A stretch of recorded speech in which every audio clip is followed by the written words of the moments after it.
Africa, the origin place of humans. Beautiful sights, everything to see. Yet it has become a subject of subjugation through many years. Europe, the world power by excellence, has long introduced its ideas in Africa, but there is still some resistance. However, in an ever changing world, Africa needs to adapt to the new ideologies. You are now going to see one of the most interesting processes that is still undergoing a continent with the deepest roots in history: Africa. Africa, the origin place of humans, beautiful sights, everything to see. Yet it has been a subject of subjugation through many years. Europe, the world power by excellence, has long introduced its ideas in Africa, but there is still some resistance. However, in an ever changing world, Africa needs to adapt to the new ideologies. You are now going to see one of the most interesting processes that is still undergoing a continent with the deepest roots in history: Africa. Africa is a rather traditional continent with a culture that has kings and practically a feudal system. Originally, tribes would roam Africa and the leaders would be the ones that proved their strength and were capable of ruling the entire population. People would determine whether they were happy with their leaders or not, and based on that, primitive decisions were took. They would let him do his job or they would choose a stronger one. In essence, Africa was at a closer state to democracy before Europe colonized it. Africa, as generally referred to, includes many territories of different cultures, and it is why it is so hard to establish a single ideology in it. Vast and culture abundant, Africa is not easy to conquer. Africa had been a peaceful territory until Christopher Columbus made his trips to America and discovered a whole new land that could be worked and exploited. But who was going to do it anyway? You probably guessed right: African slaves. African slaves were brought to America in the worst conditions that someone could imagine.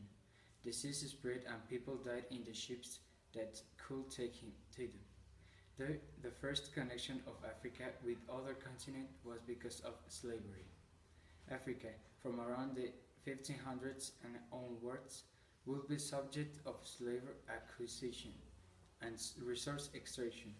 However, it will remain an unknown territory for the Europeans, who started to explore Africa until the late 19th century. The European powers create vast areas of the continent, and empires like Great Britain took territories as large as Egypt to South Africa. Belgium took the Great Congo, and France took most of the zones in Central Africa. Portugal conquered territories like Angola and Mozambique. The newly unified German Empire also took zones like Tongo and Nambia. This scramble for Africa, or if you prefer to think of it as a decision of the fate of Africa, was signed at the Berlin Conference. The European treated Africa as a cake that could be divided into powers, and each empire had its piece. The ideologies of democracy and capitalism were yet to be introduced in the continent because the European powers were still in a state of transition. When the Europeans first arrived to Africa with the mission of colonizing it, they saw the African people as primitive human beings. They gave themselves the task to civilize Africa. And so, in the Berlin Conference, they split Africa amongst themselves. At first, what they did was to bribe the tribal leaders to establish indirect rules in the colonies, so the job was done much easily. But obviously, some colonies resisted to adopt the political ideologies of the Europeans. They had a challenge facing them, and their only hope was to establish a completely direct rule over the aborigines. The Europeans needed to get the Africans to work for them, and their only choice was to force them to. European governors would come to Africa to get the whole colony to obey them. The British were the only European power to use indirect rule over their colonies. The rest of the colonial powers used some of the cruelest acts against the African population to subjugate them.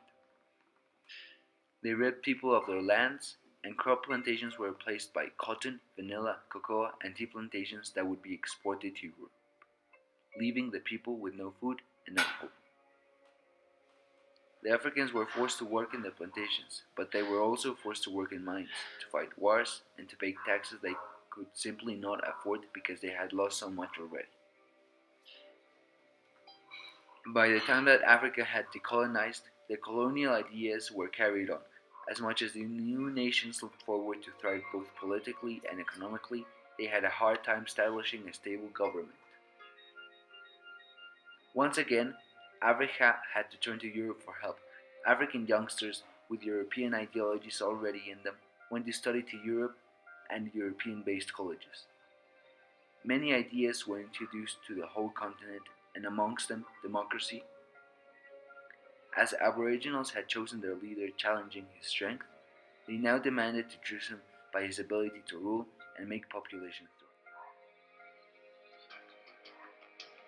Even before the colonization of Africa by the European powers, there still was capitalism in Africa in the form of commerce and trade of goods. These activities were most popular in centralized and organized societies, since other nomadic hunter-gatherer societies could not maintain a stable acquisition of resources. Most economic systems revolved around agriculture, trade routes, and markets, but the production of cloth, weapons, footwear was also important. The principal markets were held in cities of Ethiopia, West Africa, and in the Bantu states. The African people used bead like bowl, iron coins, or some form of portable item to exchange for the goods. This pre-colonial economic system was slightly based in capitalism, and it's easy to see how the influence of the European powers easily incorporated capitalism in Africa. They mostly did this by exploiting the natural resources of the continent while also engaging in slave trade. It's important to mention that slave trade was significantly amplified and brought to a colossal magnitude by introducing slavery to other continents. This action further paved the way for capitalism in. Once the colonization of Africa began, some of the European powers used indirect rule, in which they bargained with the chiefs to obtain natural resources but letting the chief maintain control of his territory. These actions led to an increased capitalist activity in Africa but also damaged the economy. Different types of cash crops were introduced. These crops were mainly for European use. The fertile fields in which food crops were harvested became replaced by these cash crops. African slaves worked the fields, and the locals were forced to buy the same materials made in their own community but transformed into another product by Europe. Africa's instability is due to the continent that abused most of the world through history, Europe. What you saw in this documentary is the result of hundreds of years of oppression, which made Africa one of the most infamous continents due to instability and poverty. Their lack of skill to apply the democracy is the outcome of resistance that political leaders in Africa had against the European colonial powers. Globalization has to be the result of cooperation between countries and between continents. Yet Africa seems to be still under European control, but without its help.